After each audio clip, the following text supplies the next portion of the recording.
I'm not sure why we didn't look anything up before we went. Usually we did. Back then, this was around 2006, we'd spend hours online reading about whatever haunted place we were planning to visit. Cemetery legends, asylum ruins, roadside cult sites, the usual. But this one, Witch Road in Fond du Lac County, Wisconsin, we just heard the name from someone at school and went. I was 16, grew up in Appleton. My two friends, Mike and Sarah, were with me that night. It was summer, middle of July, and we were bored. So we printed out the MapQuest directions, threw some flashlights and water bottles into the trunk, and drove 2 hours down to a road we knew nothing about. I remember the silence when we got there. No bugs, no wind, no cars for miles, just tall trees pressing in from both sides, and that kind of dusk light where everything looks blue and hollow. We pulled off near the edge of the woods, just gravel and tall weeds. Mike killed the headlights, and for a second, we just sat there. I stepped out, grabbed my flashlight from the trunk, but I didn't even turn it on. Didn't need to. That's when I saw it. There was a cabin maybe 50, 60 yards into the woods. I hadn't noticed it on the drive up. It just appeared. Looked old, real old. Roof sagging. No lights, no windows. Just there. I motioned to Mike and Sarah. Look, I said. That it? They came around the back of the car. Yeah, has to be, Mike said. Then we saw the light. It was off to the left of the cabin, coming through the trees. This dull, pale blue orb, floating maybe 5 feet off the ground. It moved slow, like it was drifting through water.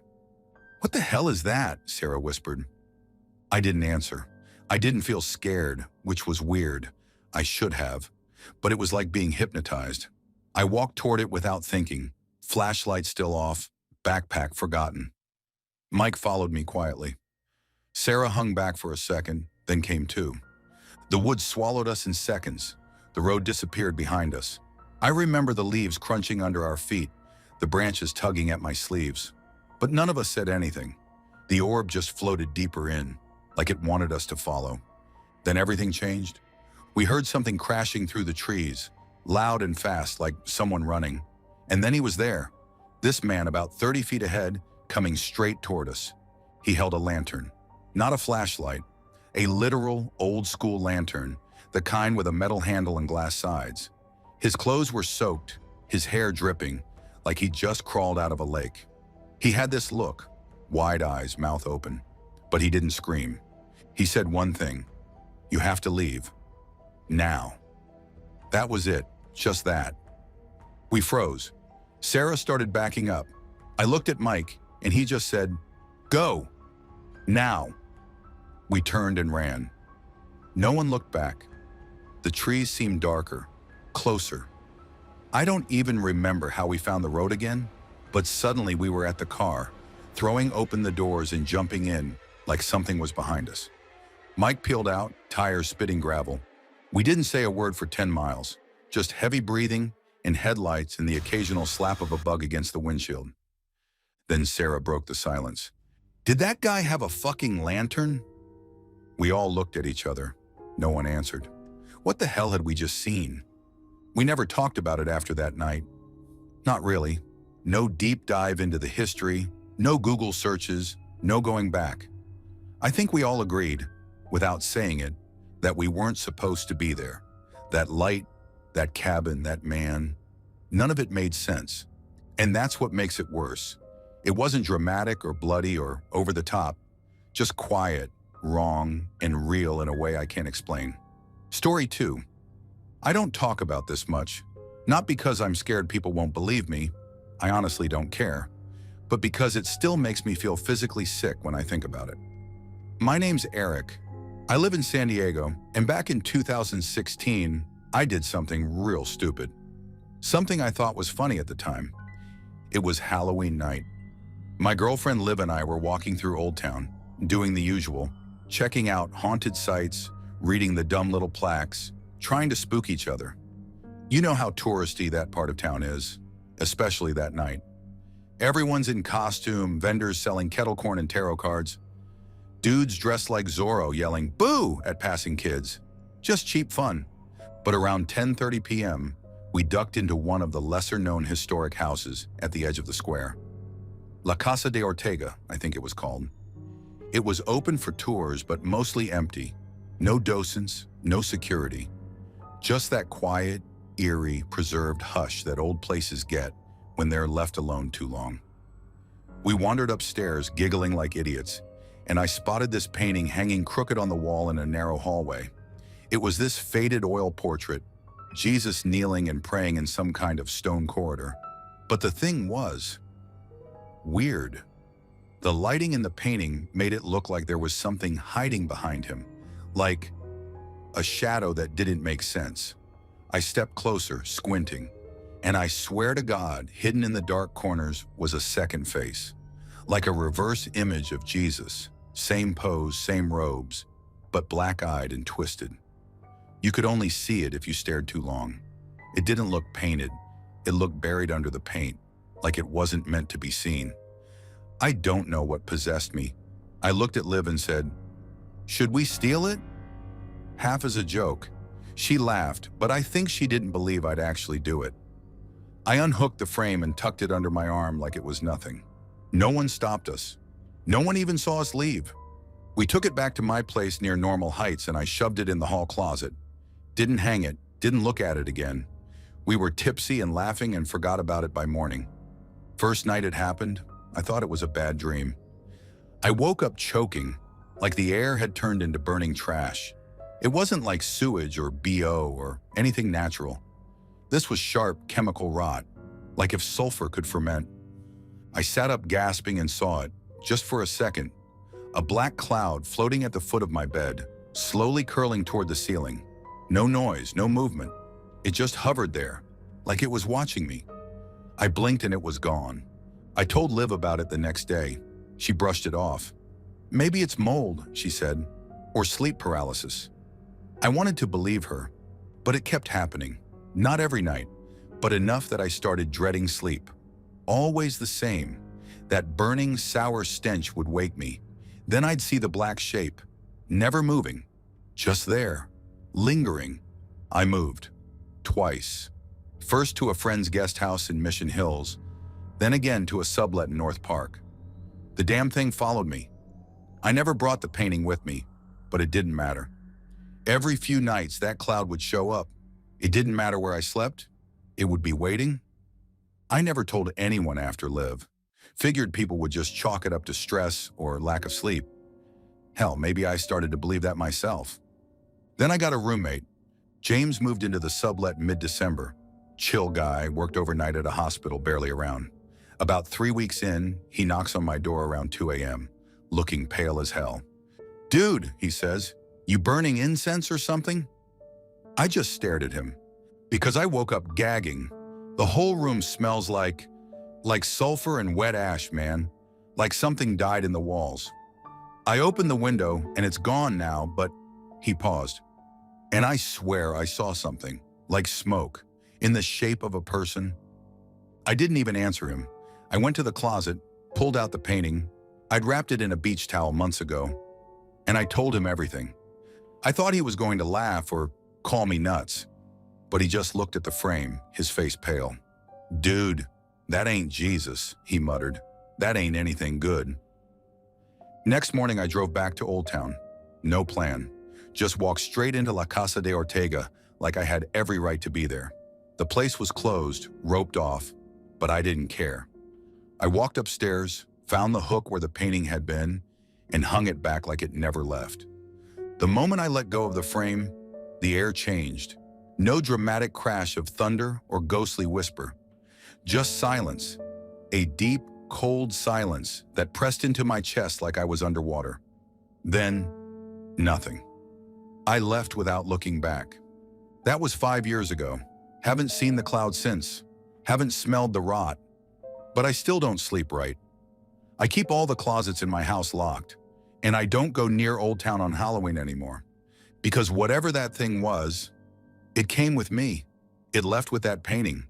But I don't think it ever really went away. And I still don't know who painted it, or why someone would ever hide another figure. Something so wrong in a portrait of Christ. All I know is I should have left it alone. Story 3, I used to rent this crappy apartment in a town just outside Tucson. The kind of place where the walls are thin, the plumbing groans like it's in pain, and the AC rattles like it's about to explode. I worked nights at the time, line cook at a roadside diner, so my evening wind down usually started around 3 or 4 in the morning. Not proud of it, but I'd sit out back on the little concrete pad behind the complex, crack open a few beers, and just zone out with my headphones on. Behind the building was a stretch of railroad tracks that cut through a line of trees. They weren't dense woods or anything, just enough to separate us from whatever industrial stuff was on the other side. I liked it back there. It was quiet. Lonely, yeah, but in a peaceful way. Sometimes I'd spot raccoons or stray cats crossing the tracks. One time I saw a coyote trot right past and didn't even flinch. Anyway, this was in July. Stupid hot, even at 4 a.m. But I didn't care. I was sitting on this busted lawn chair with a beer in one hand and my headphones on, half listening to some old stoner rock playlist, half staring off into nothing. Then, this is hard to explain, I felt something shift. Not the air, not the sound. More like something at the edge of attention. Like my brain suddenly sat up straight before I did. It wasn't like, oh, someone's behind me. It was more like the back of my brain said, hey, look. So I looked. And I swear to you, right there on the tracks, just past the chain link fence at the end of our lot, this thing was walking. I thought at first it was a person, same height, same gait, just strolling down the middle of the railroad tracks like it was taking a damn walk. But it was glowing. I don't mean like it was lit by a flashlight. I mean glowing, from the inside out, gold, not yellow, not orange, not flickering. A solid, deep gold light, like someone had filled a mannequin with molten metal and stuck it under a dimmer switch. No face, no eyes, no clothes. Just a smooth, featureless shape. Not blurry, not translucent. Solid, defined, and glowing. I pulled my headphones off without thinking. It was maybe 20, 30 feet away, and the second I did that, took the headphones off, I realized how dead quiet it was. No wind, no bugs, no distant traffic. Just silence, like the whole world had hit pause. This thing didn't look at me. It didn't react. It just kept walking along the tracks like I wasn't there. But there was something about it, something in the way it moved. Oh, that made every hair on my arm stand up. I stood up, real slow, like I thought it would bolt if I moved too fast. But it didn't. It just kept going. I took a step forward, and the beer bottle slipped out of my hand and cracked on the patio. I flinched at the sound, heart hammering, and looked back up. It was gone. No noise, no rustling of leaves, just gone. There was a group of trees a little farther down the track, and it had disappeared into those. I waited, staring, expecting it to come out the other side. It didn't. I must have stood there frozen for 5 straight minutes. Then I finally stepped down into the grass, walked up to the fence, and just stared at the tracks. There was nothing. No light, no footsteps, no burned grass, not even a sound. I thought about climbing the fence. I don't know why. Maybe part of me needed to make sure I hadn't lost my mind. But I didn't. I stood there sweating and eventually backed away and went inside. I locked the door, didn't sleep, just sat on my couch with all the lights on, listening. Next day, I walked the tracks around noon, bright daylight, didn't see anything weird, no scorch marks, no footprints, just rusted metal and rocks and dirt like always. I haven't told a lot of people about this. The few I have told just kind of nodded like, yeah man, wild. And I could see they thought I was either lying or drunk off my ass. And to be fair, I was buzzed, probably 4 or 5 beers in. But I've been drunk plenty of times. I've blacked out. I've hallucinated shadowy shapes in the corner of my vision. But this wasn't like that. I saw it. I saw it clearly. A glowing, gold, human-shaped thing just walking the tracks like it had somewhere to be. That was the only time it happened. I kept going out there after that, same time, same spot, hoping I'd see it again. Maybe to prove I wasn't crazy, but nothing ever showed up. I moved out about 6 months later. Not because of that, I just couldn't afford the rent anymore.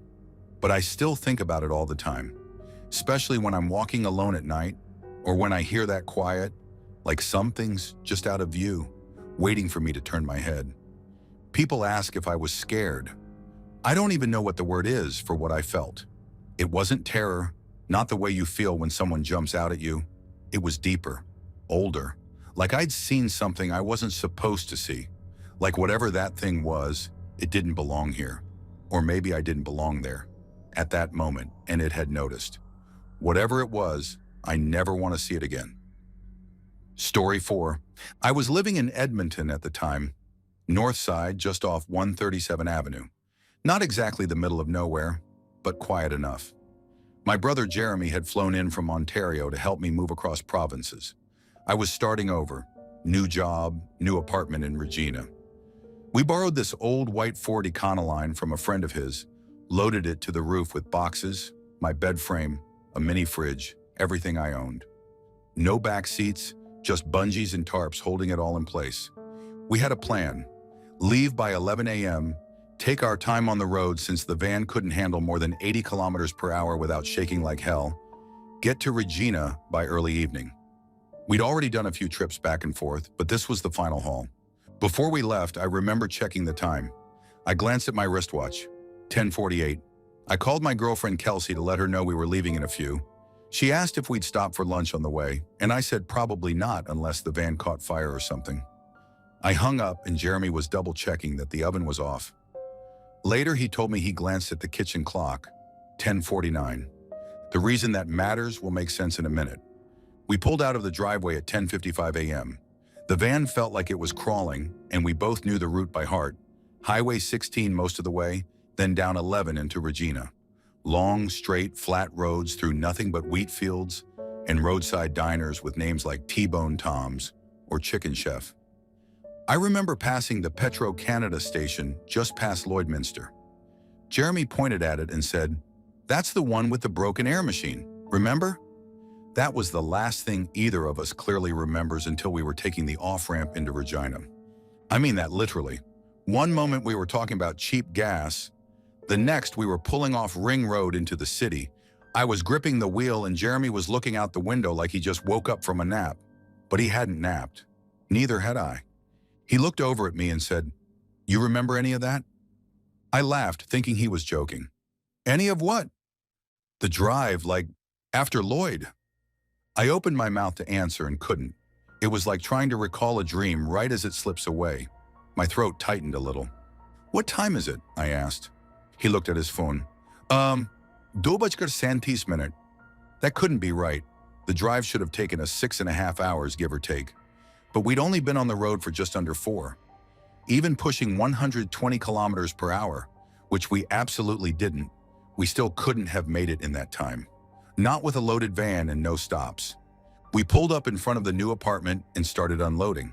Kelsey came out and helped. First thing she said was, "Did you speed or something? You're like an hour early." I froze. I said, "Wait, what time is it?" She looked at me weird. "Almost 2:40. You called me at 10:50 and said you were leaving in a few. I figured you'd get here around 5. Jeremy and I just looked at each other. I said, "We didn't stop. No traffic, no cops, but we don't remember the drive." She laughed like we were screwing with her. "What do you mean you don't remember the drive?"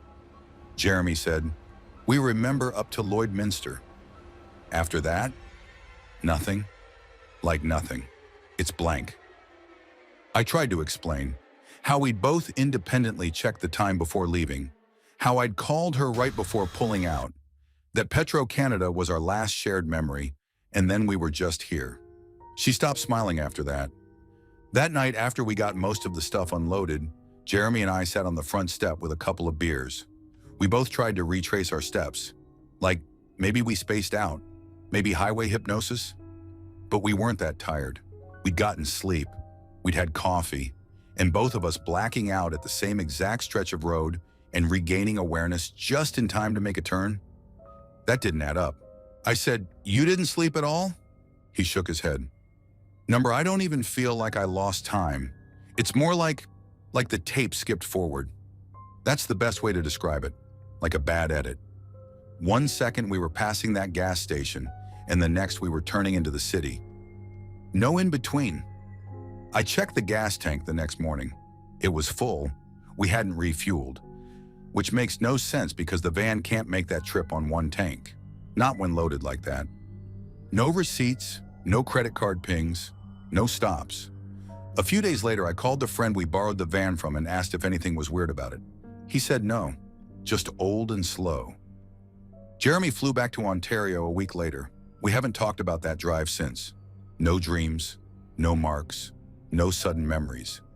Just a gap. Like someone lifted an hour out of my life and replaced it with nothing. I think about it more than I should. What happened on that stretch of road? Did we lose time, or was it taken? I don't have a good answer. All I know is I remember checking the time. So did he, and we never got it back. Story 5. You ever see something you absolutely cannot explain, but you know it happened? I live way out in the country, in Iowa, surrounded by cornfields and dirt roads. Our family farm is isolated. Nearest neighbor is my grandma, and she's half a mile through a wooded path. Next closest is my aunt. Same deal in the other direction. No one just shows up out here. If you're on our land, you have a reason to be.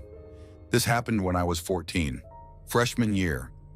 I'd gotten into this phase where I was trying hard to impress people at school, so I'd wake up stupid early to do my makeup.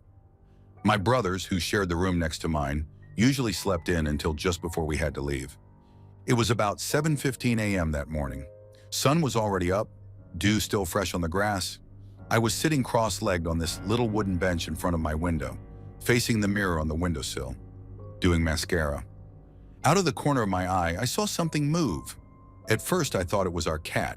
He'd sometimes jump up on the windowsill outside and scare the crap out of me. The blinds were mostly shut, but one of the slats near the middle had been bent upward slightly, probably from years of us messing with them as kids, so I could still see out. I leaned in to look. It was not the cat, it was a boy, just standing there right outside my window. He looked about 12, maybe 13, blonde hair, pale skin. He was wearing this weird white shirt, long sleeves, loose like an old-fashioned undershirt from the 1800s or something. His pants were tan and baggy, like linen trousers you'd see in a museum painting. He didn't see me. He was looking off toward the east, where the sun had just cleared the horizon, then turned his head to the left, then glanced back over his shoulder like he was expecting someone behind him. At first, I just froze. I remember thinking, who the hell is this kid?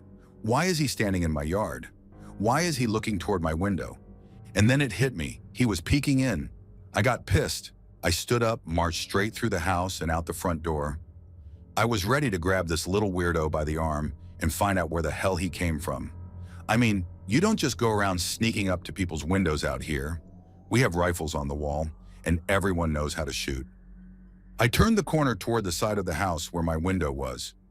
No one. I stopped and looked around. The grass was soaked with dew.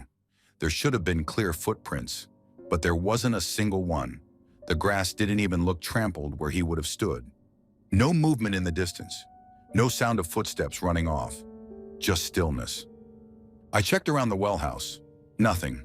No broken branches, no footprints on the dirt path that led out toward the fields. Just me, barefoot, standing on cold ground, feeling this rising tension crawl up my back like static. That's when it hit me. There was no way he could have reached that bent blind slat to peek in. My window's high off the ground. I'm not even tall enough to reach it from the outside. There's nothing nearby to stand on, not even a rock or a bucket. And the window screen, still intact, still dusty, untouched. I walked back into the house trying to convince myself it was just some local kid playing a prank. Maybe I missed his tracks. Maybe he ran off super fast. Maybe I imagined his clothes being weird. But I knew, really knew, that nothing about this made sense. I passed my brother's room on the way back to mine. Door cracked open. Both of them were still knocked out, snoring, sprawled out like sacks of potatoes. And both of them have dark brown hair, almost black. Not blonde, not even close. When I got back to my room, I sat on the bench and stared at the window. Just stared. Something was off. Not just about the boy, but the way he moved. It was like how people move in dreams. Smooth but slightly unnatural, like he was floating in tiny increments, not quite walking. I didn't notice it while it was happening, but looking back, it didn't feel right, like watching an old film reel that's missing frames. I didn't go to school that day. I told my mom I felt sick, which wasn't entirely a lie. I did feel sick, not fever sick, but cold, uneasy, like I'd brushed up against something I wasn't supposed to see, like something had looked back. I never saw him again.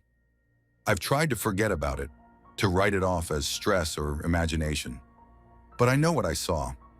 I know what was standing outside that window. And I still wonder, how did he get here? Who was he? And more than that, what the hell did he want? Because he wasn't just looking at the sun, he was looking in, right at me. Story 6. People think gut instincts are just anxiety, but when you've lived through something unexplainable, you learn not to ignore them.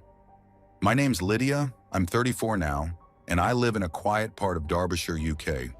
But this happened when I was 8 years old, and to this day, I can't sleep in the dark. I remember that night like it's tattooed on my brain. It was around 2 a.m. I know because I used to keep a tiny pink clock next to my bed, the kind with glow-in-the-dark hands. My bedroom was small, square, and boring. Posters on the wall, a small desk, and my bed pressed against the left corner under the window. Benji, our Springer Spaniel, usually slept at the foot of the bed, curled up and silent. He was the calmest dog in the world, like stupid calm. He didn't bark at the postman, didn't chase cats, barely even reacted when strangers came over. Just a laid-back fluff ball. That night I jolted awake with a snap. Not gradually, not yawning or stretching. 1 second I was asleep, and the next my body was bolt upright. I remember instantly feeling cold and wrong, like walking into a room where a fight just happened. The air felt tight, my skin prickled. It was dead silent. No wind, no cars, nothing. But Benji was growling. And I mean growling. I'd never heard that sound come from him before. It wasn't like a warning growl. It was low, deep, and angry. He stood at the foot of the bed, rigid, facing the corner directly across from us. Bottom right of the room, his hackles were raised, his ears were up, his teeth were showing. I followed his gaze to the corner, but there was nothing there. I whispered, "Benji, what's wrong?" But he didn't look at me, just kept snarling. No barking yet, just this horrible, vibrating growl, like something ancient was crawling out of his throat. My heart started pounding so loud I could hear it in my ears. I squinted at the corner, my eyes adjusting, but it was just shadow. Nothing moved, nothing should have been there. Then he barked, one loud explosive bark that made me jump so bad I nearly fell off the bed. He lunged toward the corner, still standing on the bed, and kept barking, furiously. My door slammed open. Mum rushed in, robe barely tied. "What's going on?" Before I could say anything, she looked at Benji. "Lydia, what's he barking at?" I don't know, he just started." She flicked the light switch. The room flooded with light and the corner still empty. But Benji wasn't fooled. He wasn't barking at a shadow. He saw something, or felt it. He jumped down and went straight to the corner, barking like he was trying to kill something invisible. Mum knelt beside him, trying to calm him down. "There's nothing there. What is it? Stop it." He wouldn't. He was locked in, snarling, barking, ears pinned back. Mum looked at me, her face pale. "He's never done this." "I know." She picked him up. He was squirming, still growling, and carried him out. She tried to reassure me. "Maybe a mouse or something. I'll check the loft tomorrow." She left the door slightly open. I turned on my bedside lamp and clutched my duvet up to my chin. My room was empty again, but I felt watched. I don't know how to explain it, like something was waiting. Then less than 2 minutes later, I heard scratching. Slow, long, desperate. Scratch, scratch, scratch. It was my door. I sat up. "Benji?" The scratching got faster. Then I heard this soft, miserable whimper. He was crying outside my door. I got up, heart hammering, and opened it. Benji pushed his way in, tail between his legs. panting like he'd been running. He didn't jump on the bed. He didn't curl up. He went straight back to that corner. But this time he didn't bark. He just sat, staring, not moving. His body was tense. His ears were pricked forward. He didn't look at me once. I whispered, "Benji, what is it? What are you seeing?" He didn't flinch. I climbed into bed slowly, leaving the lamp on. I couldn't sleep. Not really. I just lay there, trying not to blink too long in case something changed. Benji didn't move the entire night. He stayed locked on that one spot, like whatever he was watching was still there. And then morning came. As soon as the first light crept into the room, Benji relaxed. He exhaled, like a long-held breath, and curled up at the foot of the bed, exhausted. Nothing like that ever happened again. We never found any mice, no drafts, no explanation. But that night did something to me. You know how most people grow out of their childhood fears? I didn't, because I know something was in that room. I didn't see it, but Benji did. And whatever it wasn't human. It wasn't right. To this day, I sleep with the TV on, and I never ever let my dog sleep anywhere but next to me. Story 7. I grew up in a quiet neighborhood just outside Baton Rouge, Louisiana. Small place. Everyone knew each other and nothing ever really happened there. Until the night I nearly made a deal with something I still can't explain. I was 15. My best friend Marcus and I had this weird obsession with guitar solos, long hair, and anything that screamed rock god. We weren't good. We barely knew how to tune properly, but we thought we were legends in the making. Marcus's dad had this friend, Leon, who used to tour as a jazz guitarist. Real quiet dude, kinda intense, always smelled like motor oil and pine trees. One evening, he told us about this movie called Crossroads, said it was a must-watch if we were serious about playing. He made it sound like gospel, so we rented it that night. VHS. I remember the case, old, beat up, smelled like dust and plastic. We watched it in Marcus's basement with the lights off and a busted fan blowing hot air in the corner. You probably know the story. Kid wants to be great, so he tracks down a guy who once made a deal with the devil at a crossroads, sells his soul in exchange for insane guitar skills. We were teenagers, dumb and full of dreams. And Marcus? He was all in. "We gotta try it," he said, pacing like a maniac. "What if it's real?" I laughed at first, but after a few minutes, I found myself getting pulled in. We didn't think it would work, not really, but we thought maybe, just maybe, something weird might happen. We looked it up online. This was back in the dial-up days, so it took like 10 minutes to load a single page, but we finally found an article that claimed the location didn't matter. It just had to be a real crossroads, and it had to be at midnight. We didn't tell anyone. We didn't want people to think we were insane. At exactly 11:50 p.m., we grabbed our guitars and snuck out through Marcus's window. The crossroads was about 3 blocks down, a random spot near a dried-up ditch and 2 cracked roads, barely lit by one flickering streetlight. Real quiet. No cars, no dogs barking, just crickets and heat. We stood right in the middle of the intersection, guitars in hand, waiting. It was hot, but my skin kept crawling like I was cold. I kept glancing around, half expecting a car to drive by or a cop to show up and ask us what the hell we were doing. But nothing. Time passed. Nothing happened. I started to feel stupid. Marcus was trying to make jokes, but even he sounded unsure now. At 12:31 a.m., just when we were about to leave, a car turned the corner slowly.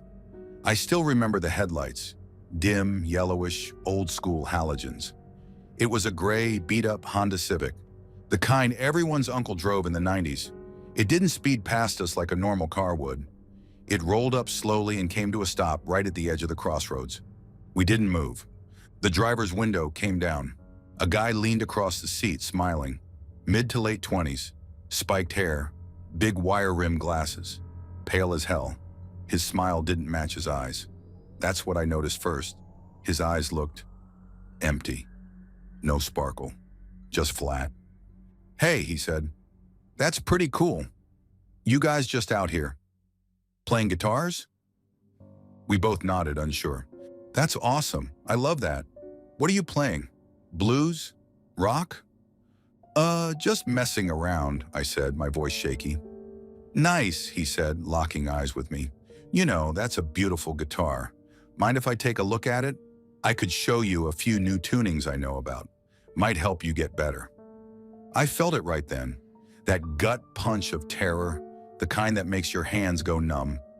The exact phrase, a few new tunings. It was word for word what the devil says in that movie. I couldn't speak. I couldn't breathe. Marcus said, "Nah, we're good. We gotta head back. My dad's expecting us." The guy didn't even blink. He kept smiling and nodded slowly like he understood something we didn't. "No problem," he said. "But hey, if you change your mind, I live right over there." He pointed down the road. There was a line of shadowy houses, but I swear to you I couldn't tell which one he meant. His hand just hovered in that direction, vague and deliberate. Then he did something that still haunts me. He winked. But it wasn't a wink like someone being cheeky or playful. It felt like a seal, like the moment was now etched in something we couldn't erase. Marcus grabbed my arm. "Let's go," he whispered. We walked fast. We didn't run. We were too scared to make noise. My heart was pounding so hard I thought it would shake my teeth out. We didn't look back, not once. When we got back to his house, we sat in silence for half an hour. We didn't say a word. We didn't touch our guitars. We just stared at the wall. Eventually, Marcus broke the silence. "You think that was really—" "I don't know," I said, "but I'm not going back to find out." We never talked about it again after that night. Never tried the crossroads again. Never joked about it. Nothing. I still play guitar now and then, but every time I tune it, I think of that guy, that empty smile, that wink, and how close I came to handing him my guitar. Story 8. I'm Nate. I live in a small town outside of Charleston, West Virginia. Real quiet place. Not much ever happens here. Nothing big anyway. But there's this one night that still messes with me. I don't talk about it much, not because I don't remember, but because I remember too much. This was about 5 years ago. I was still living with my parents back then, saving up cash from my night shifts at Taco Bell. I didn't have a car, so I walked home every night. Took me around 40 minutes if I didn't stop. It was never really a big deal, even though it meant walking down long, empty streets at 1 a.m. with nothing but woods and old houses around. That night felt off before I even left work. You know that weird tension in your chest? Like something's creeping up behind you and you just know it? I'd never had it so strong. I chalked it up to being tired, maybe too much caffeine. Anyway, I walked home, hood up, music off. Every step made me feel worse, like I shouldn't be outside. I kept looking behind me, expecting someone to be there. But it was just dark and quiet. When I got home, I actually felt a little better for a second. The house was dark, everyone asleep, and the door clicked shut behind me like a seal. I locked it, twice. It was habit, but it felt necessary that night. I even checked it again before I went downstairs. Our house was a split foyer. When you walk in, you're on this landing with stairs going up and down. My room was in the basement. I flipped the basement light on real quick, just to make sure I wasn't going to trip on my little brother's crap. He left stuff everywhere. The floor looked clear, so I turned the light off and headed down. I was halfway down the stairs when I saw it. I didn't even process what I was seeing at first. My eyes caught something in the window, like movement or a shape, and I just stopped. You know when your brain doesn't catch up fast enough, so you just stare? There were two glowing red eyes looking in from the basement window. I swear to God, they weren't reflections. They weren't lights from outside. They were set deep into this black shape, too high up to be anything normal. The thing had to be at least 7 feet tall, maybe taller. The eyes didn't blink, didn't move, just stared. I didn't even breathe. I couldn't. I just stood on the stairs, hand on the railing, frozen. My legs felt like they didn't belong to me. I don't even remember deciding to move. But the next thing I knew, I was sprinting into my room, slamming the door shut behind me. I jumped into bed like I was 5 years old again, pulling the blanket over me, shaking. I laid there, eyes wide open, listening. Everything was dead silent. I didn't want to believe what I saw. I kept thinking, maybe it was a trick of the light. Maybe I imagined it, but no part of me believed that. Then I heard it. The back porch door creaked open. Not like the wind caught it or anything. It was slow, deliberate. My dog, Bear, was kenneled right next to the inside door that leads to that porch. He went ballistic. I'd never heard him bark like that. He wasn't barking like he wanted to scare something off. He was terrified, whining, growling, slamming into the crate. I sat straight up in bed. I heard the porch door close again, that slow, dragging click. It was like whatever it was didn't care that someone might hear it, like it wanted me to know it was there. I didn't move after that. I didn't sleep. I just sat there in the dark, heart punching my ribs, listening to my dog growl under his breath for the next hour. I told my parents in the morning. My mom said maybe it was a bear. My dad joked it was probably the neighbor's kids screwing around. But our neighbor's a 73-year-old widow. She doesn't have any kids. We don't have any big animals around here. And that window's a solid 4 feet off the ground. There was nothing out there the next day. No tracks, no signs anything had even been there. But I know what I saw. I moved out a few months later. Haven't slept in that room since. And I never turn off the lights before going downstairs anymore. Story 9. I was 15 the summer it happened. My name's Cody. I live in southern Illinois, small town near Mount Vernon, nothing but cornfields, woods, and 2-lane highways. That night still messes with my head. My buddy Trevor lived on a big farm, maybe 80 acres. His folks had this old pond out back that sat right at the edge of a dense patch of woods. Looked like the kind of place where you'd bury a body and no one would ever find it. He invited 5 of us to sleep over that Friday. We grilled, played music in the barn, just stupid teenage stuff. Then around 10, someone suggested flashlight tag. His place was pitch dark once the sun dropped. Barely any light pollution, just stars and the occasional blink from the radio tower off in the distance.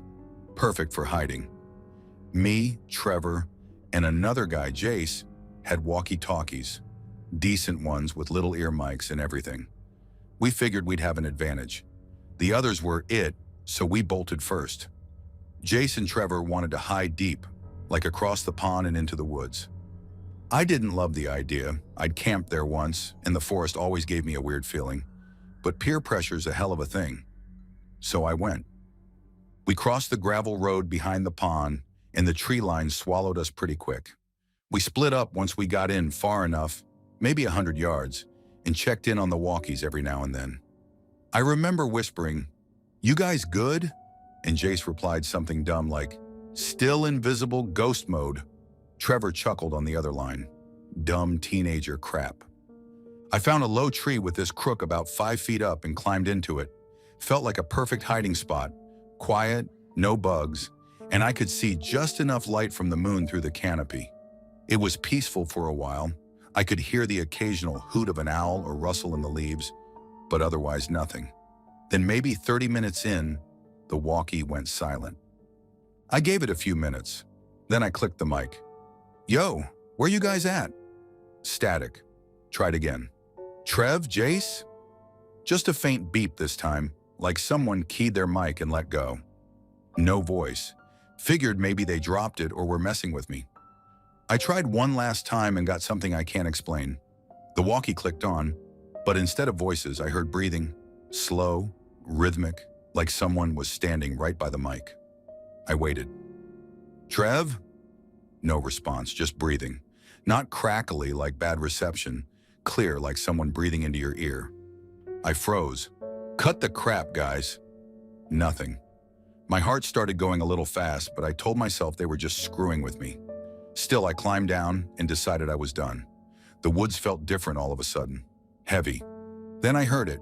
A howl, maybe 30 yards off. Sounded like a coyote at first, but not really. It didn't rise and fall like an animal.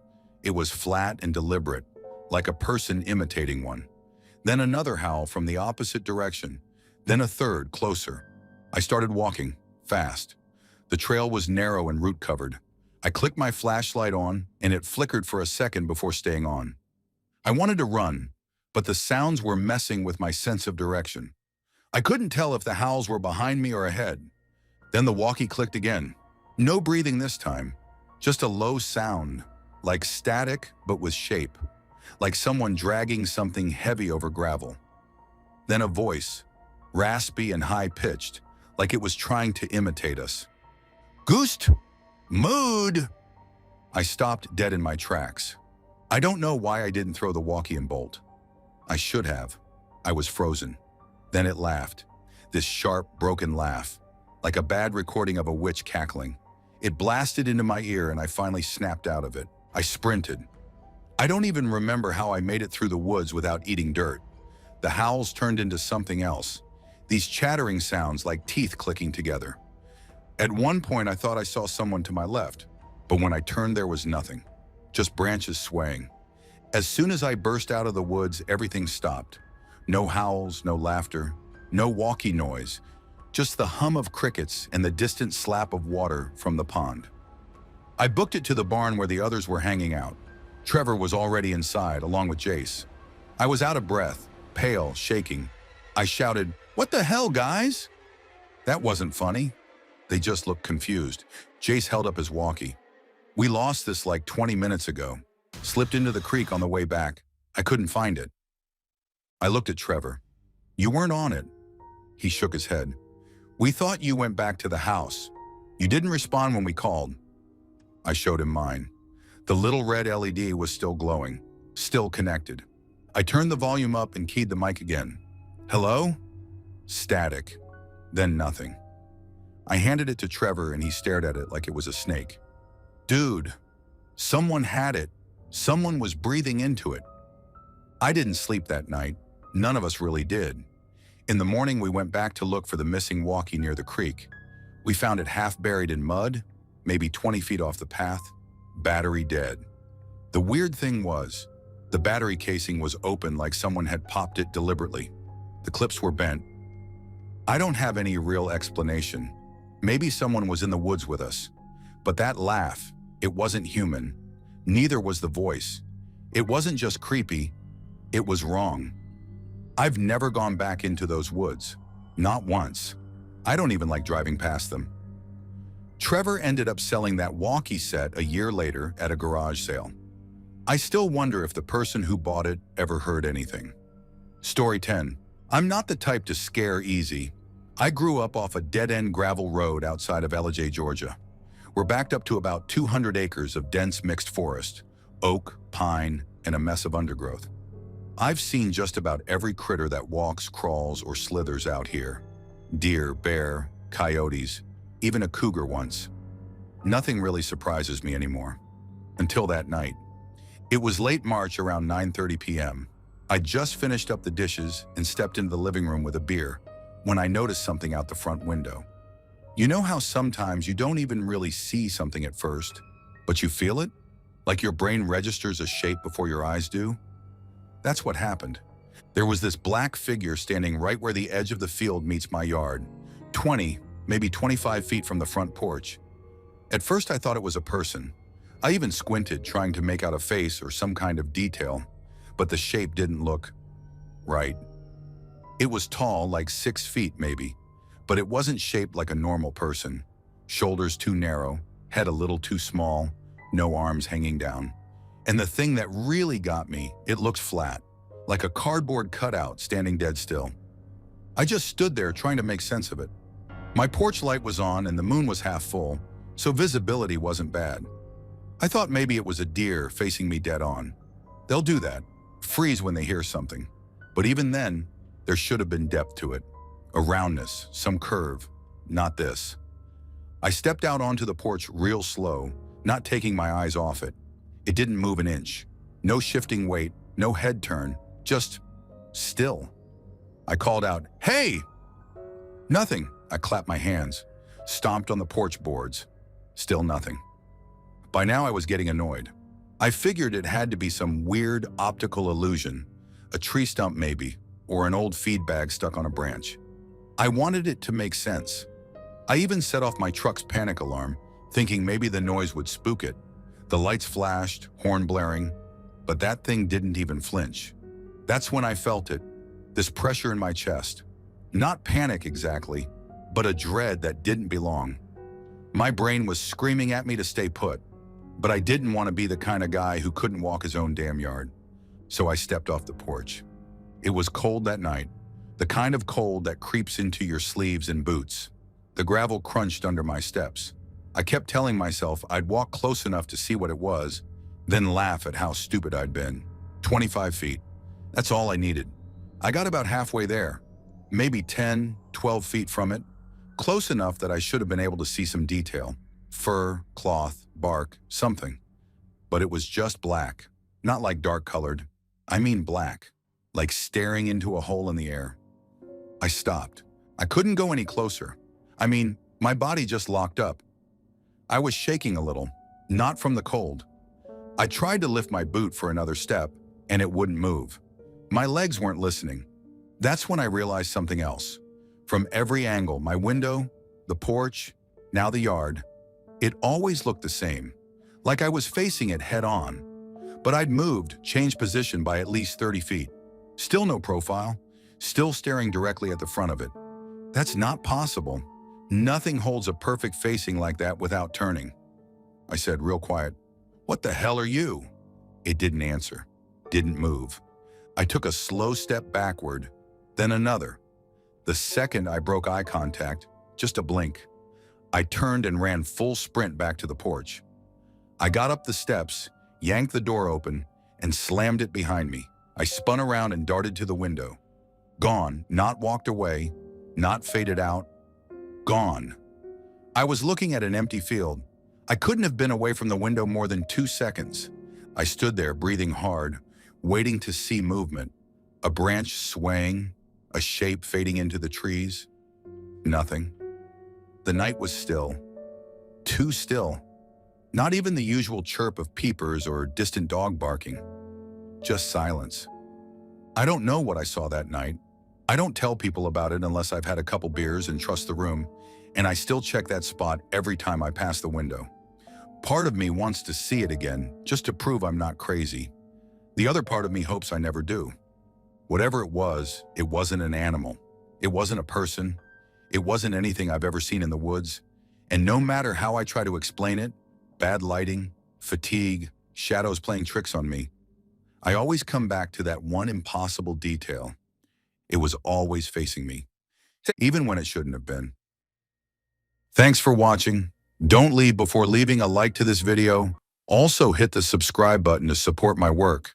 And as always, have a horrific nightmare, my dear.